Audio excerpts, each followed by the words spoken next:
సురేశరణం శర్మ విశ్వనేత ప్రజాభవ అహ సంవత్సరో వ్యాళ ప్రత్యయ సర్వదర్శన. సురేశ దేవతలందరికీ అధీశ్వరుడు కాబట్టి నవగ్రహాలని, ఇంద్రుడని, చంద్రుడని, చంద్రదోషమని, సూర్యగ్రహణ దోషమని వీటికి అంత కంగారు పడవద్దు. ఏదో భౌతికంగా పాటించవలసినవి పాటిస్తే చాలు. సమస్త దేవతలకి ఆయన అధిపతి అయినప్పుడు ఆయన ఆరాధనలో ఉన్నాము. లలితా సహస్రం చదివేవాళ్ళు అమ్మవారే సమస్తం చదువుతారు, మంచిదే. ఇంక అక్కల్లా వేరే వాళ్ళవన్నీ మనం తక్కువ చేయక్కల. మళ్ళీ అమ్మవారు ఎక్కువ, విష్ణువు ఎక్కువ, ఇదో దెబ్బలాట అక్కర్లేదు. శ్రీరామో లలితాదేవి, శ్రీకృష్ణ శ్యామలా స్వయం, ఏది కాదంటామండి.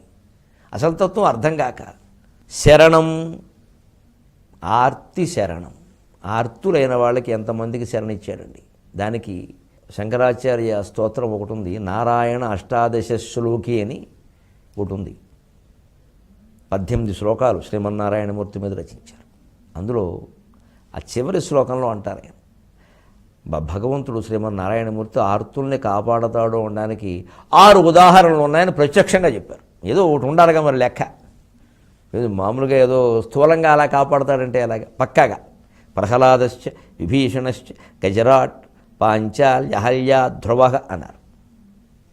ప్రహ్లాదుడు, విభీషణశ్చ విభీషణుడు, గజరాట్ గజరాజు, పాంచాలి ద్రౌపదీదేవి, అహల్య సతి, ధ్రువుడు. ఈ 6 ఉదాహరణలు చెప్పారు. ఇందులో మళ్ళీ రిజర్వేషన్ కోటాలో కూడా తేడా లేకుండా 50% ఆడవాళ్ళకి కేటాయించారు. పాంచాలి అహల్య ఇద్దరు ఉన్నారు, 33%గా మరి, అందుకని కేటాయించారు. 6గురిలో 2 అంటే 33%. ప్రభుత్వం వారి నిబంధన రోస్టర్ అంటారే, అది చక్కగా శంకరాచార్య పాటించారు. ప్రహ్లాదశ్చ మనకు తెలుసు, 8 ఏళ్ల బాలుడు. పైగా అందులో ఉండే వైవిధ్యం గమనించండి. ఎటువంటి వాళ్ళని కాపాడు. పోనీ ఈ 6 ఉదాహరణల ప్రకారమే మనకు కావాల్సింది భగవద్ అనుగ్రహం గురించి చెప్పుకోవడం. వారి ప్రాంతాలు, కులాలు, మతాలు మనకెందుకు. ప్రహ్లాదుడు బాలుడిని కాపాడాడు, రాక్షస బాలుడు. ధ్రువుడు బాలుడు, కానీ ఆయన వేరే క్షత్రియ బాలుడు. అంటే కులభేదం లేదు, బాల్యం, యవ్వనం, ముసలివాళ్ళు ఆ భేదం లేదు, స్త్రీ పురుష భేదం లేదు. అహల్యని కాపాడాడు, పాంచాలిని కాపాడాడు. స్త్రీలను కాపాడని పురుషులను కాపాడతాడు ఏం లేదు. అలాగని స్త్రీలంటే ఏమైనా ప్రత్యేకమైన అభిమానమా, వారినే కాపాడతాడా అని కూడా లేదు. విభీషణశ్చ రాక్షస రాజు, ఆయన కాపాడాడు, చిన్న కుర్రాడేం కాదు. అప్పుడు చిన్న కుర్రాడు కాబట్టి కాపాడాడేమో ప్రహ్లాదుడు, లేదు విభీషణుడు పెద్దవాడిని కాపాడాడు. నిజానికి శత్రుపక్షం నుంచి వచ్చిన వాడికి అభయం ఇవ్వడానికి రాజనీతి చాలా ఆలోచించాలండి. అక్కడ ఇవ్వాలంటే అలా ఇచ్చేయకూడదు. రామచంద్రమూర్తి చాలా సాహసం చేసి ఇచ్చాడు ఆయన. అంతేకాదు ఆ సమయంలో ఎంత తీవ్రంగా అన్నాడంటే ఆయన ఇక ప్రజాస్వామికంగా అందరితోనూ చర్చించాడు. లక్ష్మణుడో మాట చెప్పాడు, సుగ్రీవుడో మాట చెప్పాడు, అందరూ తలో మాట చెప్పారు. బాబు అందరూ మేలు కోరే చెప్పారు. హనుమంతుడిని అడిగాడు, నువ్వు వెళ్ళొచ్చిన వాడు నువ్వు చెప్పవయ్యా. ఆయన అనుభవం గొప్పది కదా. అబ్బాయి నాకు తెలిసినంత వరకు ఈయన చాలా మంచివాడు, అసలు లంకలో ఈయన ఒక్కడే మంచివాడన్నా పర్వాలేదండి అన్నాడు. ఇంకేమిటి అంతకంటే. ఎందుకంటే ఏదో రాజ్యాభిలాషతో వస్తున్నాడేమో, అది చూసుకోవాలిగా మరి. అలా వస్తే మళ్ళీ ఇటువంటి కాంక్షలు ఉన్నవాడు మళ్ళీ పక్షం మార్చేస్తాడు. ఏదో ఇప్పుడు పార్టీలు మార్చేవాళ్ళని మీరు గమనించండి. నిజంగా ఏదో పార్టీ ఆశయాలకో మరోదానికో ఏదో జరిగితే అది వేరే విషయం అంటే ఉంటాడు. కానీ పదవి ఆశించి వచ్చినవాడు ఎప్పుడు వెళ్ళిపోతారో తెలియదు. పదవులు ఆశించేవాడు స్థిరంగా ఉంటారా? అది జాగ్రత్త చూసుకోకపోతే ఈ పార్టీకి పట్టిన వైభవం కూడా ఈ ఆకర్షక పథకాల వల్ల, ఆపరేషన్ ఆకర్ష్ కొంతకాలమే ఉంటుంది. మళ్ళీ ఇంత తొంబటి వెళ్ళిపోతారు. ఎందుకంటే వీళ్ళకి కావాల్సింది అధికారమే తప్పితే ఆశయం కాదు. భగవంతుడికి ఈ అవసరాలు లేవు. అందుకని విభీషణుడికి అలా ఇవ్వలేదు ఆయన. అసలు ఒక భావావేశంలో ఆయన అంటాడు, సకృదేవ ప్రపన్నాయ తవాస్మీతి చ యాచతే అభయం సర్వభూతేభ్యో దదాం ఏతద్వ్రతం మమ. నేను నీవాణ్ణి అను నా పాదాలు ఆశ్రయించి శరణు చెందినవాణ్ణి. మనుషులేమిటండి, జంతువుల్ని, పక్షులను కూడా నేను కాపాడతాను. సర్వభూతేభ్య, ఇది భగవంతుని ప్రతిజ్ఞ. మరి విభీషణుడికి ఎందుకు అభయం ఇవ్వడు? అది చాలా ఇబ్బంది. అది రాజనీతి చాలా ఆలోచించాలి అందులో, రాజనీతి పరంగా. కానీ అంత సాహసం చేసి ఆయన మంచితనమే ప్రాతిపదికగా ఇచ్చాడు కాబట్టే అది నిలబడింది. విభీషణుడు ద్రోహం చేయలేదు. మనం కూడా జీవితంలో ఒక్కోసారి మనకు కొంచెం శత్రువర్గం వాళ్ళు ఎవరో ఉండొచ్చు, గిట్టని వాళ్ళు అందరికీ ఉంటారుగా, తప్పే ఉంది, ఉంటారు, ఆశ్చర్యం ఏం లేదు. మంచి వాళ్ళకే ఎక్కువ ఉంటారు కూడా. మన అభివృద్ధిలోకి వస్తున్నవాడు ఇంకాస్త పెరుగుతుంది, ఎందుకంటే అభివృద్ధిలోకి రావడం ఇష్టం లేదు. మరి వాళ్ళ వైపు మనిషి వచ్చి మనం ఏదో ఆశ్రయించాడు, ఏదో అడిగడదని సాయం చేయాలి వద్దా? మన గిట్టని వర్గానికి చెందిన మనిషి. అటువంటిప్పుడు మానవత్వం ప్రాతిపదికగా ఆలోచించి సాయం చేస్తే ఆ వ్యక్తి ఆ మానవత్వం ప్రాతిపదికగానే ఆలోచించాడు. వ్యూహాత్మకంగా వాడు కొడుకుని మన వైపు లాగితే వాడు బలహీనుడు అవుతాడు. ఈ చిటికలు వ్యూహాలు పనికిరావు, దెబ్బ కొట్టేస్తాడు దేవుడు.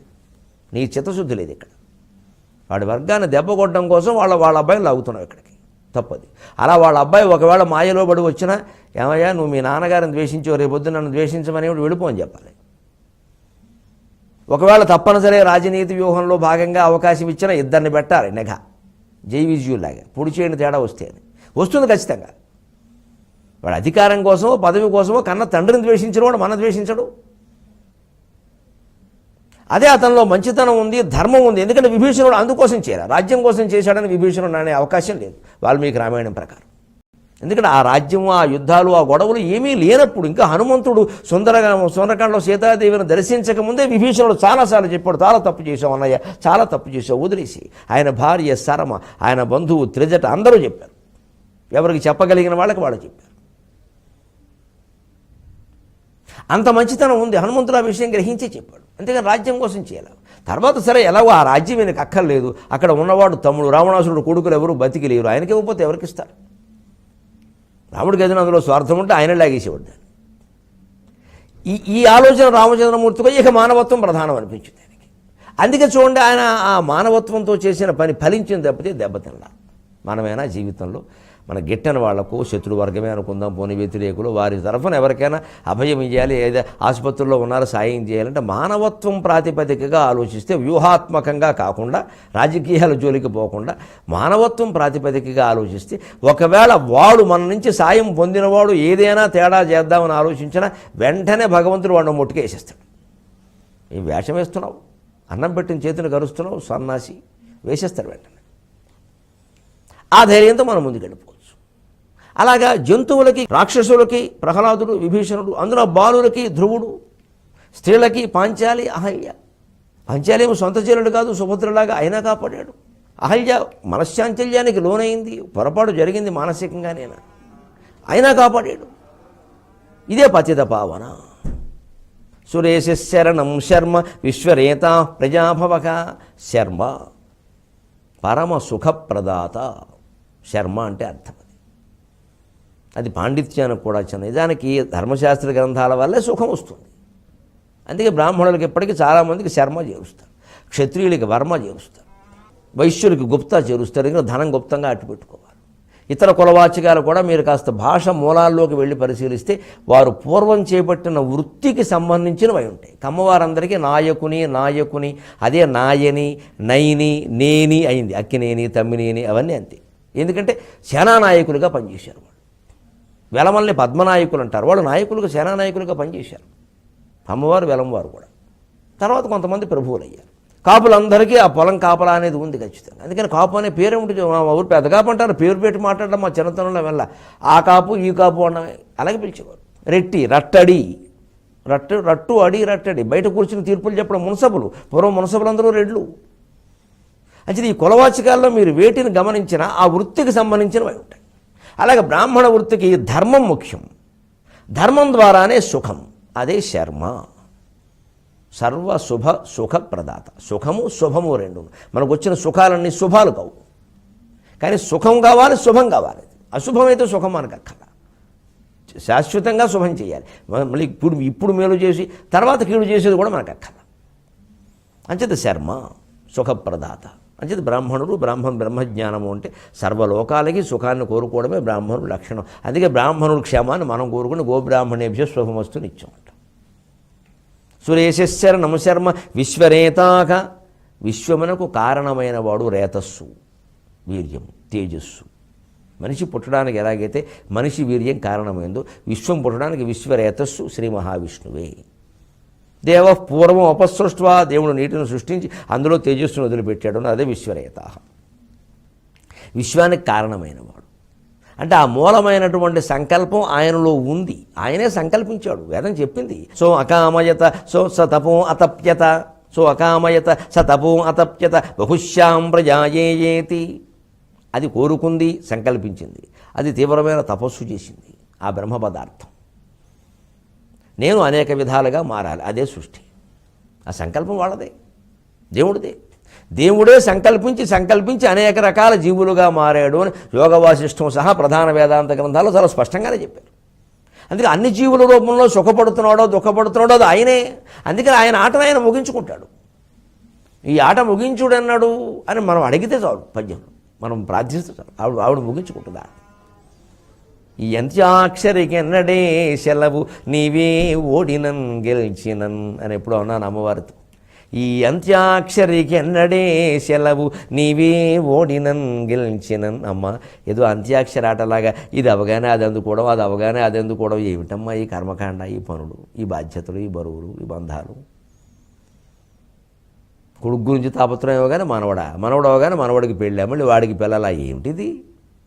ఇంత సంపాదించగానే మళ్ళీ అంత సంపాదనతో మళ్ళీ పేరుతో మళ్ళీ డబ్బుతో మళ్ళీ అర్థం లేదా, అంతు లేదా? అంచేత ఈ అంత్యాక్షరిగా ఎన్నడే సెలవు తల్లి.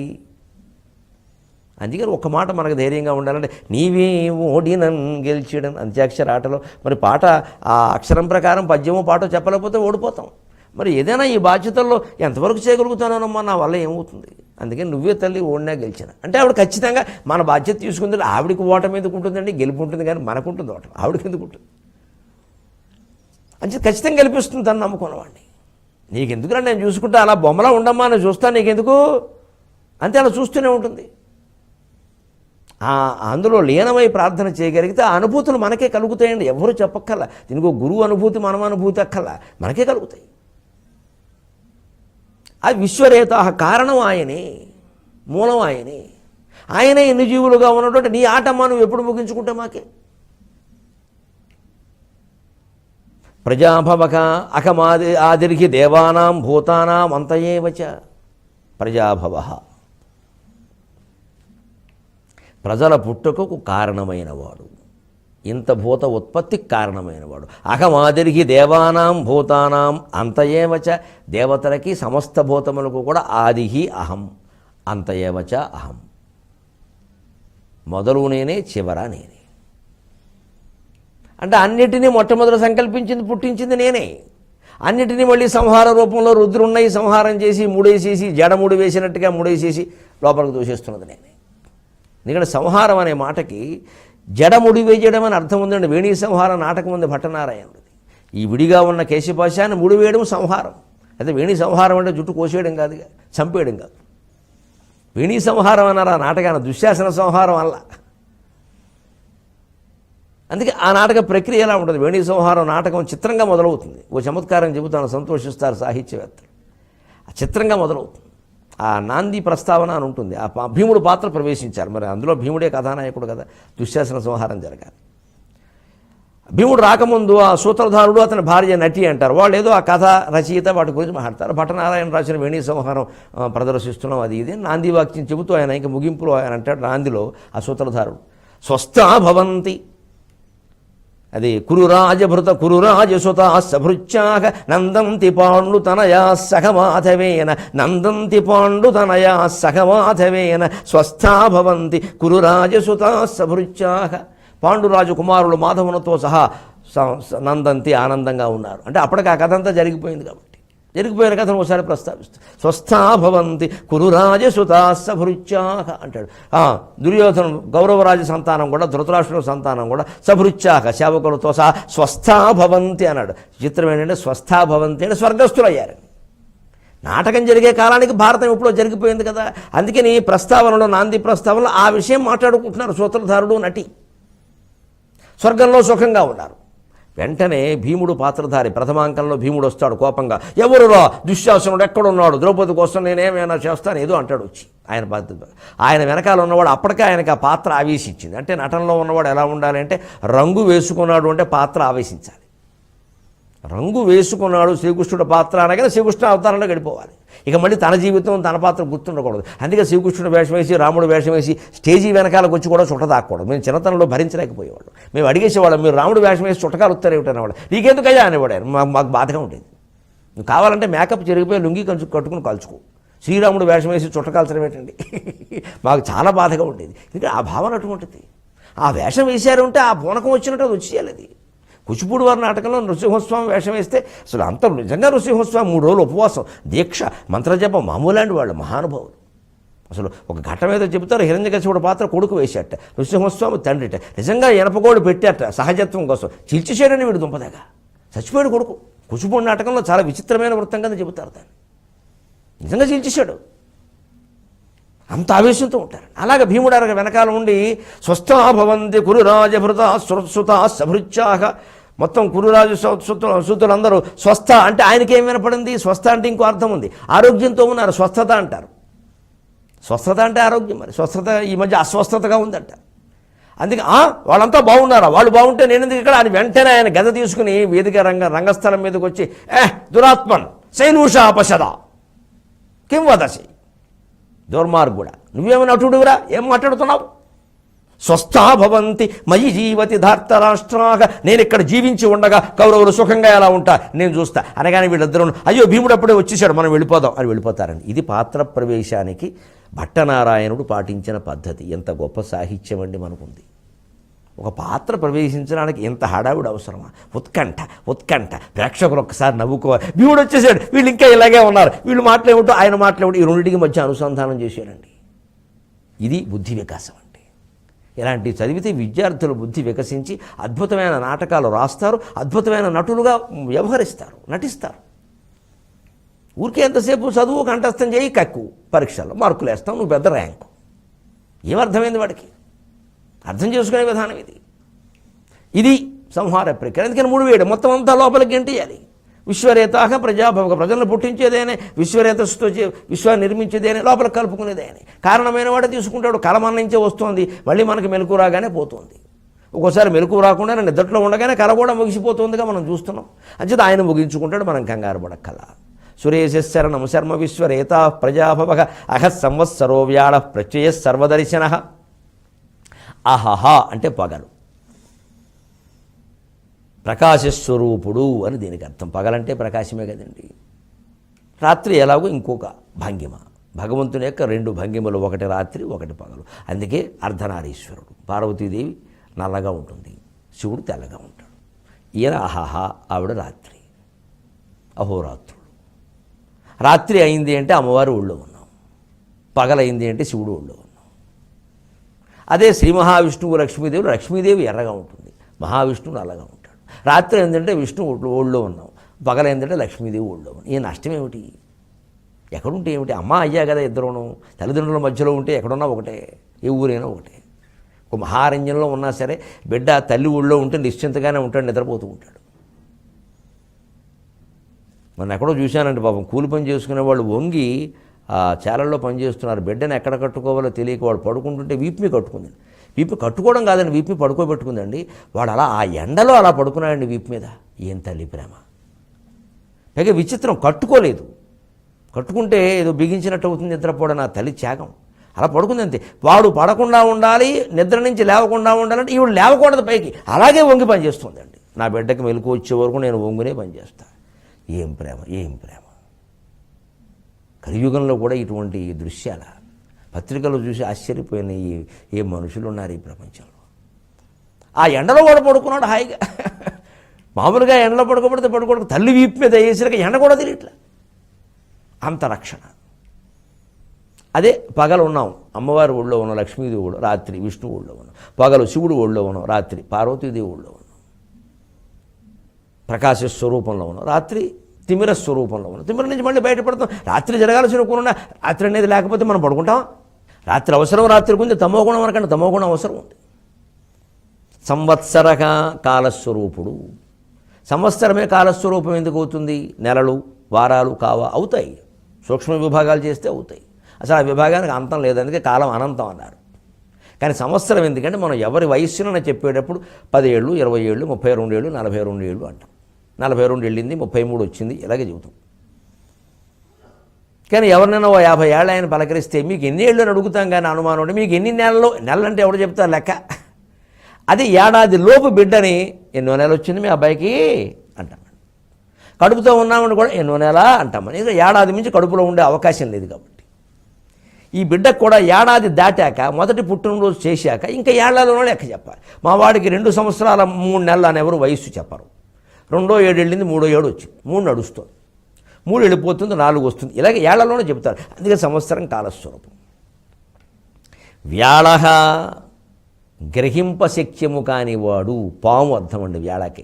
వ్యాళ శబ్దానికి ఏనుగని కూడా అర్థం ఉంది. నాగ శబ్దానికి కూడా పాము ఏనుగు ఉన్నాయి, వ్యాళ శబ్దానికి కూడా పాము ఏనుగు ఉన్నాయి. ఇక్కడ పామునే వ్యాఖ్యాతలు చెప్పారు. గ్రహింపశక్యము కానివాడు. ఏనుగు అంతేగా, దాన్ని పట్టుకోవడం, గ్రహించడం అంటే పట్టుకోవడం. పామును పట్టుకోవడం కష్టం, ఏనుగును పట్టుకోవడం అంతకంటే కష్టం. ఎందుకు ఈ మాట చెప్పడం? ఇక్కడ కొంతమంది బుద్ధి విషయంలో కూడా పాముతోనే పోల్చారు. పావునైనా పట్టుకోవచ్చు కానీ, పావునైనా పూలదండగా ధరించవచ్చు కానీ వీడిని మార్చడం మన వల్ల కాదు. మకరముఖంతరస్థమగు మానికమున్ బెకలింపవచ్చు, మాయక చల దుర్మికానికరమైన మహోదధి దాటవచ్చు, మస్తకమున పోవుదండవల సర్పమునైన భరింపవచ్చు, మచ్చిక ఘటించి మూర్ఖజన చిత్తము తెల్పన సాధ్యమేరికిన్. ఏనుగు మొసలి నోట్లో చెయ్యి పెట్టి మాణిక్యాన్ని బయటికి లాగచ్చు. సముద్రంలో మాణిక్యాలు ఏమైనా అది మింగితే భయంకరమైన కిరణాలతో ఉత్తుంగంగా ప్రవహిస్తున్న సముద్రాన్ని దాటచ్చు ఒంటరిగా చేతులతో, ఏ సాధనం లేకుండా. భయంకరమైన కాలనాగుని మెడలో పూలదండగా ధరించవచ్చు, కానీ మూర్ఖుడు మనస్సు మార్చలేమన్నారు. ఎందుకు మార్చలేమంటే వాడు మూర్ఖుడు సమస్య కాదు. అక్కడ 18 ఏళ్ళు దాటాక వాడి జీవలక్షణం ప్రకారం వాడు ఏం చేయాలో అది చేస్తాడు. అప్పటికే ఆలస్యమైంది. కారణజన్ముడు వాడిని మనం ఎలా మారుస్తాం? ఇంకా ఆ ప్రయత్నం విరమించుకోవడమే మంచిది. కనిపిస్తే బాగున్నావా చేసుకో, ఏం చేస్తా నీ కర్మ అంతే. ఎప్పటికైనా మానుకుంటే మంచిది. మానుకోవా ఓకే అయితే ఓకే, కొండవలస డైలాగ్ వేసేయడమే అయితే ఓకే, కానీ కొడుకో కోళ్ళ కూతురో మనకు అనవసరం, అంతే, అయిపోయింది బంధం అక్కడ. ఇదే వ్యవహారం. అందుకని గ్రహింపశక్యము కానివాడు, వాళ్ళలో ఆ గ్రహింపశక్యం కాని తత్వంలో ఈయనే ఉంటున్నాడు. అది భగవత్తత్వమే, అది మూర్ఖత్వం అనకండి. మూర్ఖత్వం కూడా భగవత్తత్వమే. తెలివితేటలు భగవంతుడు అయినప్పుడు ఇది కూడా అంతే. భగవంతుడు కాంతి ఏం లేదు. ఎందుకంటే అంటే అర్థం ఏమిటి? భగవంతుడు మూర్ఖుడా తెలివైనవాడు, రెండుకి అతీతమైనవాడు అండి. ఎలా చెబుతామంటే ఆ విషయం, భగవత్ తత్వాన్ని వాడు అలా వాడుకుంటున్నాడు, వీడిలా వాడుకుంటున్నాడు. ఉన్నది విద్యుత్ శక్తి, ఉన్నది అణుశక్తి. వాటిని దుర్వినియోగం చేసేవాళ్ళు లేరా? వినియోగం చేసి బిల్లు కట్టిన వాళ్ళు లేరా?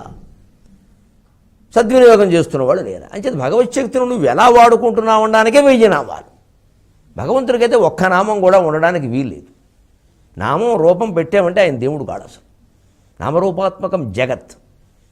అస్థి భాతి ప్రియం చేతి, అస్థి భాతి ప్రియం రూపం, నామచేత్యంశ పంచకం, ఆద్యత్రయం బ్రహ్మభాగం, నామరూపాత్మకం జగత్. స్పష్టంగానే చెప్పింది వేదాంత శాస్త్రం. అస్థి సత్ ఉన్నది, భాతి చిత్ ప్రకాశిస్తుంది, ప్రియం ఆనందంగా ఉంటుంది, సచ్చిదానందం. ఈ 3 భగవంతుడి లక్షణాలయ్యా. రూపం నామచేత్యంశ పంచకం. ఇక నామం రూపం ఉన్నాయి 5 అంశాలు. ఇందులో 2 జగత్తువి, 3 పరమాత్మ. ఆద్యత్రయం బ్రహ్మభాగం, నామరూపాత్మకం జగత్. మనం నామాన్ని బట్టి రూపాన్ని బట్టి భగవంతుడిని నిర్ధారణ చేస్తామంటే అజ్ఞానం అది. అహస్సంవత్సరో వ్యాళ ప్రత్యయ సర్వదర్శనక. అందుకే వ్యాళ గ్రహింపశక్తిగానే ఉంటే వాడికి ఆ భగవత్ తేజస్సున మూర్ఖత్వంలోకి లాక్కెళ్ళిపోతున్నాడు. వాడు ఏదో పడాలి, ఇంకా మనకు లొంగడవాడు. సాధ్యంగా వదిలే. రావణాసుడు అంతే, హిరణ్యకశ్యపుడు అంతే, వదిలేసి. అదే వ్యాళతత్వం అంటే అర్థం. ప్రత్యయక అపూర్వమైన విశ్వాసం, ప్రజ్ఞానం బ్రహ్మ, ప్రజ్ఞాత్మకుడు అని దీనికి అర్థం. ఆ అపూర్వ ప్రజ్ఞ నవనవోన్మేషచారిని కొత్త కొత్త ఉదాహరణతో, కొత్త కొత్త ఆలోచనతో లోపలికి అంతర్ముఖులమే మనం తవ్వుకుంటూ పెడితే ప్రజ్ఞానం బ్రహ్మ అర్థమవుతుంది. అదే ప్రత్యయక. సర్వదర్శనక, అందరినీ తాను చూసువాడు, అందరికీ తాను కనిపించువాడు. అందరినీ తాను చూసువాడు మనం ఒప్పుకుంటాం. భగవంతుడు సర్వతశ్చక్షు కదండి, అన్నీ చూస్తాడు. అందరికీ ఆయన కూడా కనపడుతున్నాడు. అదేమిటండి కనపడడం లేదు అంటే వద్దు, కనపడుతున్నది అదే, నువ్వు ఇంకోటి అనుకుంటున్నావు. కనపడుతున్నది భగవంతుడే, విష్ణువే. దాన్ని ఇంకోటి బల్ల అని పేరు పెట్టాం. మనం బల్ల అనడం అలవాటు పడ్డాం. ఆ బల్లను ఒక్కసారి ముక్కలు చేసి చెక్కి అందులో ఒక పెద్ద మొక్కను తీసుకుని బాలకృష్ణుని తయారు చేయండి. మీరు ఏమన్నారండి? వెంటనే ఆ బల్ల మొక్కని బాలకృష్ణుడు అన్నారండి. బల్ల మొక్క బాలకృష్ణుడు ఎలా అయిందండి? మళ్ళీ ఎవరైనా తెలియక బాలకృష్ణుడు మొక్కని పగల కొడితే బల్ల మొక్క అయింది కదండి. మరి ఇంతకీ అది బల్ల మొక్క బాలకృష్ణుడా? రూపాన్ని బట్టి మనం భావన చేస్తున్నాం తప్పితే అంతా ఒక్కటే. అంచేది అందరికీ ఆయన అన్నీ ఆయన చూడగలగడం కాదు, అందరికీ ఆయన కనపడుతున్నాడు కూడా. బల రూపంలో, భర్త రూపంలో, భార్య రూపంలో, పిల్లల రూపంలో, శత్రువుల రూపంలో, మిత్రుల రూపంలో, సుఖం రూపంలో, దుఃఖం రూపంలో, సమస్తం ఒకే విష్ణువు కనపడుతుంటే విశ్వం విష్ణువు అని అర్థం కాలేదా? ఆ మహావిష్ణువుకి అత్యంత ప్రీతికరమైనటువంటి తెలుగు భాషలో మనం మాట్లాడదాం.